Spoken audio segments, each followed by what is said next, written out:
With an embarrassed expression, I forced a smile. Emily gave me an angelic smile. I'm happy. I couldn't believe my ears. What part of my words could possibly bring her happiness? Inside me, the continuation of her words triggered a flood of tears. My name is John. I'm a 42-year-old handling general office tasks for a civil engineering company started by my uncle. Originally, my mother was the one handling the office work, but she got sick as I was about to start job hunting in college. My uncle, who studied economics, offered me a job unsolicited, and suddenly, I found myself employed as an office worker in his company. Coming from a large family, I have many relatives. At that time, most employees were relatives, and although I was approached for a job, being more of an indoor person, I had always declined since the men were primarily field workers. Being hired for an office job was more than I could ask for. My uncle was generous, and the benefits were quite good.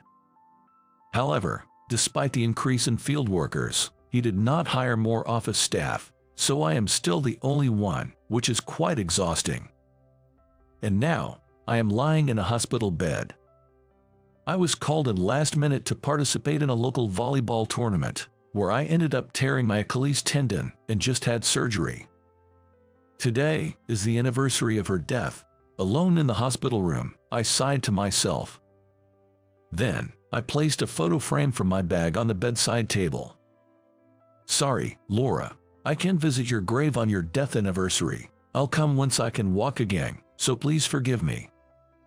Laura in the photo was still smiling. 6 years ago today, I lost my wife, Laura, to illness. Laura, who had chronic respiratory issues since childhood, and I met in college. She often laughed and cried easily, and I fell in love with her. With a vivid imagination, she would tear up just seeing the title of a sad movie. When I saw her teary eyes, Laura would puff up her cheeks and say, "I'm not crying, I just yawned." After a few months as friends, I confessed, but was initially turned down. She refused, citing her frail health and inability to do normal activities. But I couldn't give up and persistently pursued her until she finally gave in, and we started dating. Our relationship with Laura was peaceful and warm, like basking in the sun.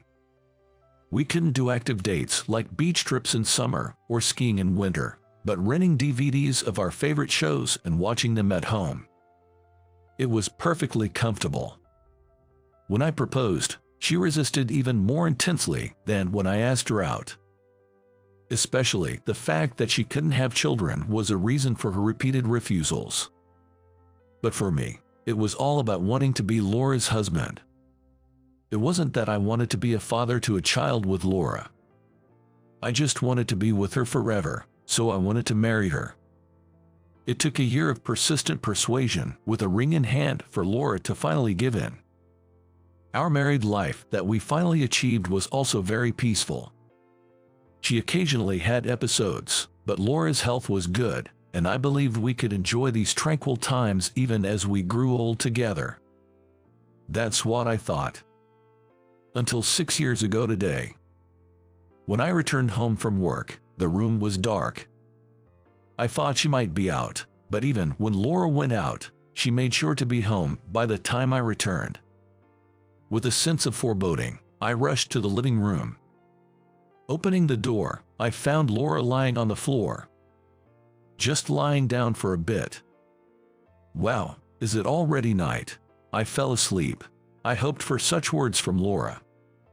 But my instincts had already sensed it. That Laura would never wake up again. Lying in the hospital bed, I reminisced about the sudden parting with Laura, tears welling in my eyes. Even after 6 years, some wounds just don't heal. Again, I spoke to the photo of Laura. Has she arrived yet? She refers to a slightly plump woman, always wearing a mask and thick glasses, whom I meet every year on my wife's death anniversary at her grave. Laura's best friend. Her name was Emily. Even 6 years after my wife's passing, Emily visits the grave every year on the anniversary, and if she gets there before me, she cleans the grave spotlessly. If I arrive first and finish cleaning, she places flowers, lights incense sticks, and prays silently. Her dignified figure always seemed a bit charming to me. Every year we meet, we share a few memories of Laura. Her voice is clear and pleasant to listen to. Yet, despite her elegant praying pose, she always looks down when talking to me. Seems she has a complex about her appearance. I like that dignified figure of hers, though, after thinking this, I suddenly panic. I don't mean like in that way. I'm not trying to make a move on Laura's best friend. Sweating awkwardly, I make excuses to Laura's photo. I was hospitalized for 3 weeks. I could have been discharged a bit earlier, but having worked continuously, without a break, I wanted to rest a bit longer. Plus, this might prompt them to hire another office worker. I've been managing the office work alone.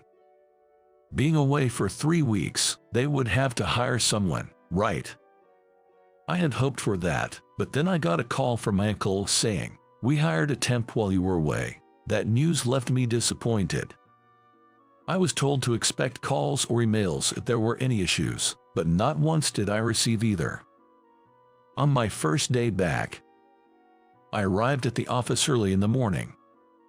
Grateful that there was no communication about work, but also anxious. There was a chance that no work had progressed at all. I turned on the computer and checked the accounting software and other things. I was surprised. Despite not having handed over my work, everything was perfect. Even the parts I had loosely organized were sorted out. All the receipts, invoices, and quotes during my absence were filed separately, ensuring no mistakes. As I was impressed with the temp's work, the door opened behind me.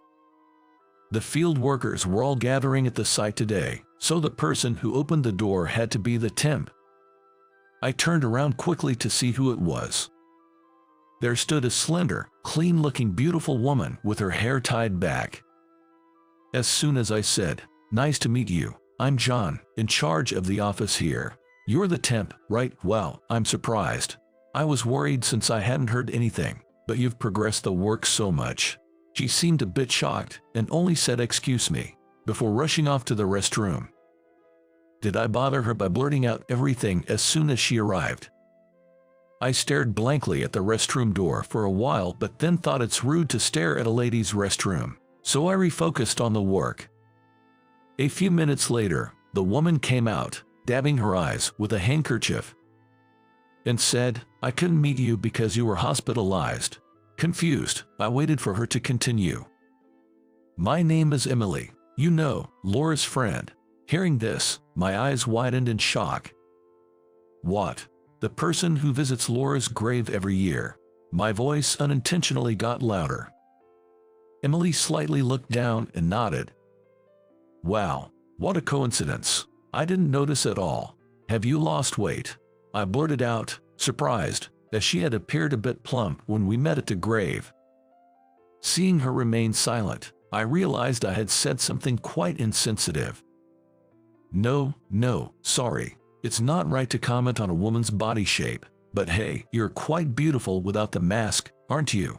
Trying to backtrack, I ended up saying something even more insensitive. It was only after the words left my mouth that I realized my mistake. As I fell silent, unable to utter another word, Emily murmured in a thin, clear voice, "It's just the makeup. It's all thanks to the makeup." Her makeup looked natural, not like it was solely responsible for her beauty, but I didn't press further. "Sorry about Laura's grave. This year too." Changing the subject, Emily dabbed her eyes with a handkerchief again. "Yes, I was surprised we didn't meet this year. Achilles tendon rupture must have been tough," she said, removing the handkerchief from her eyes. I was taken aback when I looked at her closely. She had a beauty spot in the same place as Laura. Tearful eyes and a mole that seemed to accentuate sadness. I inadvertently overlapped Emily with Lord in my mind. "Don't worry, I'll help out until you can walk again. Just let me know if you need anything," Emily said with a smile, and I suppressed my budding feelings of guilt and affection. Emily was extremely competent. She completed complex qualification applications and renewals with minimal guidance, even creating a list for the next updates. She arranged travel and accommodation for business trips quickly and efficiently. She was so good that I wished she could be hired permanently, not just as a temp. The high school memories she shared about Emily and Laura were also delightful. Emily was introverted and didn't have many friends, often reading alone in the classroom during breaks. Laura, on the other hand, had a weak constitution and also spent her breaks reading in the classroom. After being in the same class for a while, Laura started talking to Emily. Emily was initially shocked when Laura, naturally bright and popular, spoke to her, a somewhat gloomy girl. But as they talked, they found they shared interests in books and movies, gradually becoming close friends who would meet regularly even after attending different universities. Emily talked about Laura with a smile, calling her an irreplaceable and precious friend who saved her from loneliness. One morning, when I arrived at the office, Emily was cleaning. It seemed like the day for cleaning, and she was wearing white gloves, her expression more serious than usual as she worked. I found myself admiring her profile. Watching her, I noticed Emily seemed to have finished cleaning and was confirming it with a small okay gesture with her index finger. Ah, that gesture, it reminded me of Laura. Emily then swung her finger firmly to one spot. Emily finally stopped her finger with a decisive motion and then loudly exclaimed, "All right." She then placed her index finger to her lips, smiling contentedly. This was a gesture Laura used to make too after finishing chores like cleaning or doing the dishes. The gesture of placing her index finger to her lips, followed by that satisfied smile, was so adorable. It was one of my favorite things about her. I was so entranced, I couldn't help but mutter, "They are so alike." Emily turned to me, surprised. "What's wrong?" she asked. Flustered, I struggled to explain. "No, I mean, Laura used to do the same thing." As I fumbled for words, Emily realized and exclaimed, "Oh, we used to synchronize that gesture in high school. After cleaning, we'd do that, look at each other, and it kind of became a habit." Did Laura continue doing it? As I nodded, Emily's face lit up with a refreshing smile. "Wow, Laura remembered it too. That's so nice to hear." "This is unfair." Emily, far from having a complex about her looks, was beautiful, with a cute smile. On top of that, she was competent at work and could bring Laura's memories to life in our conversations. As I spent days alone with her in the office, I gradually began to develop feelings for her. With a recent gesture, my feelings for Emily swayed greatly. But at the same time, I thought, it's disrespectful to Emily to see her as a replacement for Laura. Emily is Emily, not a substitute for Laura. The way she moved her index finger, her mole under the eye. I was just seeing Laura and Emily. Was I attracted to Emily? Or was it the glimpses of Laura in her that I longed for? Even pondering this felt disrespectful to Emily, and I couldn't let her find out about my possible feelings. In our office, just the two of us, such thoughts seemed inappropriate. To avoid such musings, I focused on my work. Days passed with me awkwardly navigating this one-sided turmoil. When one of our construction sites completed, a celebration party was organized. Emily and I found a casual bar for the occasion and planned to return to the office afterward. However, my uncle invited us both. "Come on, join us. Emily's coming too, right?" We were inevitably pulled into the party. About half of the employees on site were family members, so it was natural that the conversation turned to my remarriage. "Why don't you remarry, John? It's pathetic," was a typical comment. "Why do relatives worry so much about their nephews' and nieces' marriages?" During family gatherings, the conversation always turned to who was still unmarried or childless. Being the only single person in my family, I was an easy target. The best approach in these situations is to just let it go in one ear and out the other. That's what I've learned, and that's exactly what I did, letting my uncles and other relatives' jabs slide off me. Maybe my nonchalance frustrated him, as my uncle started to grumble. "Seriously, it's because you married a wife with a weak body. That's why you don't have kids, right? You should have married and had kids earlier." Just as I was about to retort, unable to let such a comment slide, a loud thump on the table echoed. The previously bustling banquet hall fell silent, everyone's attention drawn to the source of the sound. It was right beside me. There was Emily, hands pressed on the table, trembling. With her head down, Emily spoke. It's not like she chose to be frail. Her voice quivered with anger. Emily raised her head. Tears were brimming in her eyes. "You don't know anything about Laura.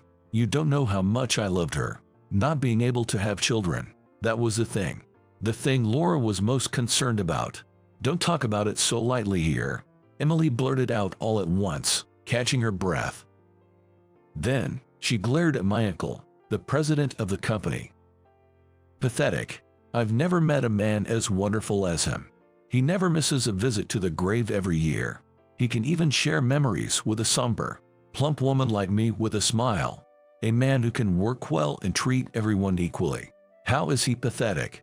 As Emily finished shouting, to my surprise, scattered applause came from the crowd. Realizing what she had done, Emily's face turned bright red, and she quickly stood up and left the banquet. Stunned, I followed after Emily. Stepping out of the pub, I saw a glimpse of a white shirt in a narrow alley.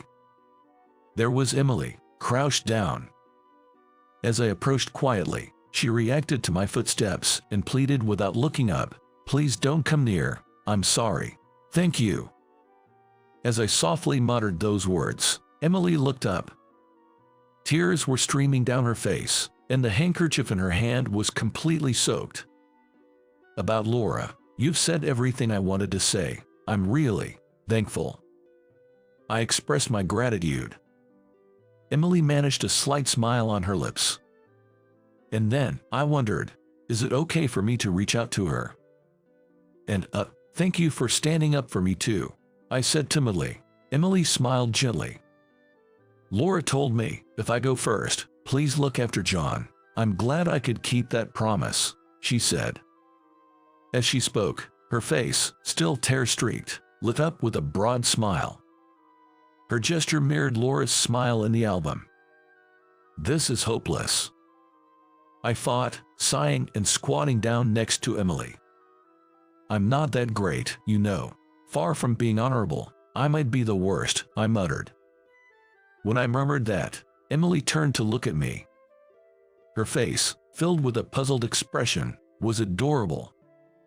"I've realized that I've come to like you, Emily," I confessed, probably wearing a pitiful smile. Emily's face flushed, her eyes widened in surprise. Was she slightly pleased, or was it just my wishful thinking? But there I was, about to say something terrible. "I'm seeing Laura's shadow in you. The pointed finger check, your mole under the eye, and even that smile just now." Tears started to well up in my eyes. How cruel I was to say such things. "I'm the worst, right?" I said, trying to smile for my shame.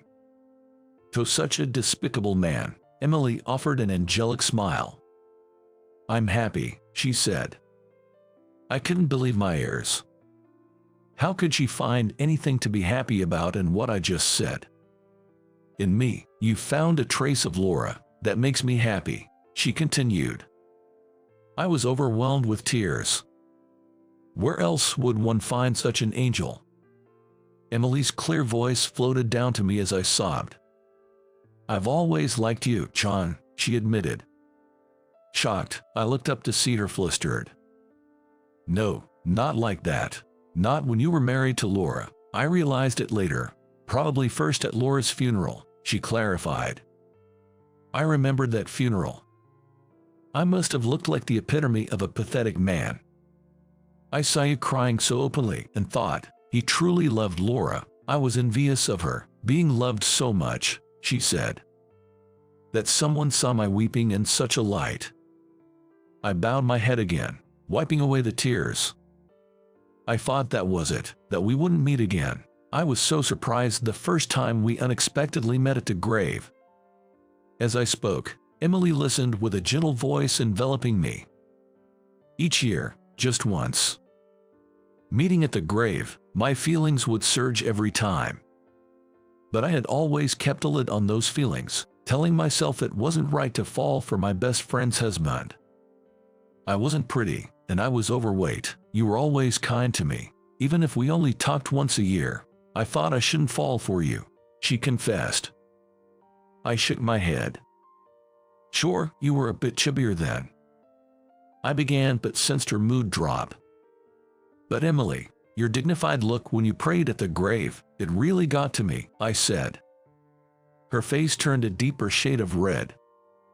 Each year, I was a bit taken with you, Emily, but it felt wrong, you know, falling for my wife's best friend. It seemed unfair to Laura. As I opened up, Emily stared at me intently. I feel like Laura is cheering for me from above, Emily shared. Curious about what she meant, I waited for her to continue. Isn't it amazing how we've met every year at the grave without planning?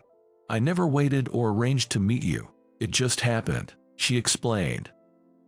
Indeed, that was true. Sometimes I visited in the morning, other times in the afternoon. And then, there was last year. Last year, I couldn't make it on the anniversary due to an unavoidable task, so I went a day later. I began. Emily picked up the thread of conversation. The next day, we met. I couldn't go that day because I felt unwell, so I postponed it to the next day. Right, that happened. We both had said, I thought we wouldn't meet this year. Last year, I really felt supported by Laura. I thought if I was ever going to try, it had to be then, so I started dieting. I was shy, so I signed up for online speaking classes. I switched to soft lenses, learned about makeup. I was all set to invite you 40. But then you weren't there this year, she laughed. I'm sorry about that. I barely managed to say. I could sense Emily smiling. I was really worried. A week later, I went to collect the flowers I had left at the grave, and they were untouched. I wondered if you had visited at all this year. I thought maybe you were sick or troubled. Sorry, I said again, softly. She smiled again, laughing. No, it's fine. I got so worried I couldn't eat, and ended up losing another 4.4 pounds. Lucky me. I struggled to contain my swaying emotions at her smile. I used to help with the accounting in our family business, but it closed down. I registered with a temp agency, and when I applied to a company looking for short-term staff, there you were. What do you think? A surprise from Laura. I couldn't help but nod. Is this all right? I wondered aloud, still uncertain. Seeing my anxious look, Emily smiled reassuringly. Laura in heaven and the Laura and me both say it's okay, she beamed. Feeling cherished by that smile, I found the courage to move forward. Before I knew it, I was hugging Emily tightly. The next day, my uncle, who usually goes straight to the construction sites, unexpectedly dropped by the office. Seeing me, he fumbled for words. About yesterday, I'm sorry. I shouldn't have said those things. I was taken aback by his apology. I had never seen him apologize to anyone before. After the incident, Emily and I, not wanting to be seen with tear-streaked faces, had called my uncle to say we were going home. Maybe he had been worried about us all night. As I considered this, I found his crestfallen expression amusing. I'm sorry for leaving like that, and I have something to report and to ask, I began. I told him about Emily and me deciding to date. His eyes widened as much as they could. Then I asked if Emily could be hired as a permanent employee. My uncle exclaimed, "Of course, Emily." "Ha, that's great, John. She's a wonderful woman." He readily agreed to hire Emily as a full-time employee. This would make our work much easier. When Emily entered the office a bit later and saw my uncle, she tensed up. She had spoken up to him the night before. But my uncle just grabbed her hand and said enthusiastically, "Take good care of John, right, Emily, both at work and personally," leaving her no chance to apologize. Though she didn't need to, in my opinion. A year later, Emily and I got married. Being with her, I discovered many similarities between her and Laura. From choosing tear-jerking movies in the cinema and saying, "I don't want to cry outside," to her way of reading a book on the sofa. Every time I found a bit of Laura in her, I felt a pang of guilt. Of course, there are many ways in which Emily and Laura differ. When we went to visit the church at New Year's, Laura, usually devout, didn't pray much in the crowd. But Emily stood tall, greeting the God with respect. Her poised demeanor captivated me, and I found myself admiring Emily's elegance. Other differences include her slightly reserved nature, her seriousness, and her slightly sweeter mashed potatoes, unlike Laura's. With every new aspect of Emily that I grew to love, I felt increasingly happy. Phew! She put down her pen and, with a grand gesture, swung her index finger, saying "all right," then placed it to her lips, smiling contentedly. In front of Emily was a mother-child health handbook. Recently, we had found out about Emily's pregnancy and received the handbook. She had just finished writing our names on the cover and took a moment to breathe. "Looking at the mother-child handbook really makes it feel real, doesn't it?" I said, gently stroking her belly. Emily looked a bit anxious. "I'm already 39. I need to take extra care," she said. "Pregnancy at this age indeed comes with its worries. But still, it'll be okay. Laura would surely help us," I said, noticing a hint of melancholy on her face. "Laura's dream with John. I will carry it on. Yes, it will be fine. I'll make sure of it." Emily spoke, gazing out the window at the sky. Her expression was filled with compassion. I wrapped my arm around her shoulder. "Yeah, it'll be fine. I'll do everything I can too," I assured her. Together, we looked up at the sky. It was clear and blue, as if blessing our future.